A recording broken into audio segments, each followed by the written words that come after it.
പുഴുങ്ങിയ ചെറുപയറാണോ മുളപ്പിച്ച ചെറുപയറാണോ ആരോഗ്യത്തിന് കൂടുതൽ നല്ലത്? ഇത് ഒരുപാട് പേരുടെ സംശയമാണ്.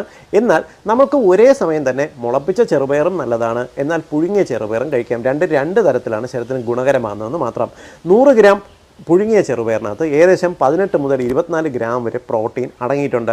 ഇത് നിങ്ങൾക്ക് പ്രോട്ടീനിന് വേണ്ടിയാണെങ്കിൽ പുഴുങ്ങിയ ചെറുപയർ നിങ്ങൾക്ക് കഴിക്കാം. ഇതിനകത്ത് പ്രോട്ടീൻ കിട്ടും, അത്യാവശ്യം വൈറ്റമിൻസും ഫൈബേഴ്സും കിട്ടും. എന്നാൽ മുളപ്പിക്കുമ്പോൾ സംഭവിക്കുന്നത് ഇതിനകത്ത് അടങ്ങിയിട്ടുള്ള ഈ പ്രോട്ടീനെ മുള വരുന്നതിന് വേണ്ടിയിട്ട് ഈ ചെറുപയർ എടുത്ത് ഉപയോഗിക്കും. അതുകൊണ്ട് ഒരു 100 ഗ്രാം മുളപ്പിച്ച ചെറുപയറിനകത്ത് പ്രോട്ടീനിൻ്റെ അളവ് താരതമ്യേന കുറവാണ്. 100 ഗ്രാമിനകത്ത് ഏകദേശം 5 ഗ്രാം മാത്രമേ പ്രോട്ടീൻ ഈ മുളപ്പിച്ചതിനകത്ത് അടങ്ങിയിട്ടുള്ളൂ. അതുകൊണ്ട് തന്നെ പ്രോട്ടീനിന് വേണ്ടിയാണ് നിങ്ങൾ ചെറുപയർ കഴിക്കുന്നതെന്നുണ്ടെങ്കിൽ നിങ്ങൾ പുഴുങ്ങിയ ചെറുപയർ കഴിക്കുന്നതാണ് നല്ലത്. എന്നാൽ മുളപ്പിച്ച ചെറുപയറിനകത്ത് നിങ്ങൾക്ക് വൈറ്റമിൻസും മിനറൽസും ആൻറ്റി ഓക്സിഡൻസും വളരെ ആക്റ്റീവായിട്ടുള്ള ഫോമിൽ അടങ്ങിയിട്ടുണ്ട്. അതുകൊണ്ട് തന്നെ ഒരേ ദിവസം തന്നെ നിങ്ങൾക്ക് ഒരു പ്ലേറ്റിനകത്ത് നിങ്ങൾക്ക് മുളപ്പിച്ച ചെറുപയറും കഴിക്കാം, പുഴുങ്ങിയ ചെറുപയറും കഴിക്കാവുന്നതാണ്. എല്ലാ സുഹൃത്തുക്കൾക്കും വേണ്ടി ഒന്ന് ഷെയർ ചെയ്തോളൂ.